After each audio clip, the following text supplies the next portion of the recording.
Can you just explain briefly why shingles vaccine is important? Yeah, so it's a reactivation of the varicella virus infection, which a lot of us had as children or younger in our younger years. So chickenpox, effectively. And actually, interestingly, we're changing the child IMS from this October to now include chickenpox in the vaccination schedule we're given to young children. So maybe in future we'll see a lot less of this. But what happens again when our immune systems, that virus sits dormant in our nerve cells and it can sit dormant for decades. Then, in older age, when our immune systems aren't working as well, it can reactivate.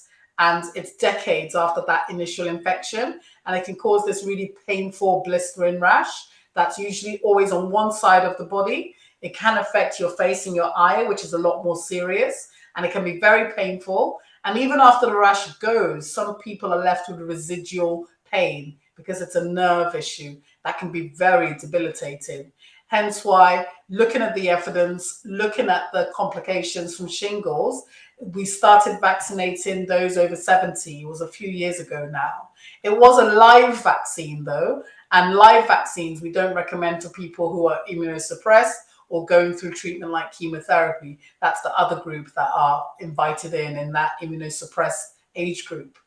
They've now changed it to another virus that's inactive and it's 2 doses. And the idea is to start offering it bit by bit from yeah, it was September 23 that the inactive one replaced the live vaccine.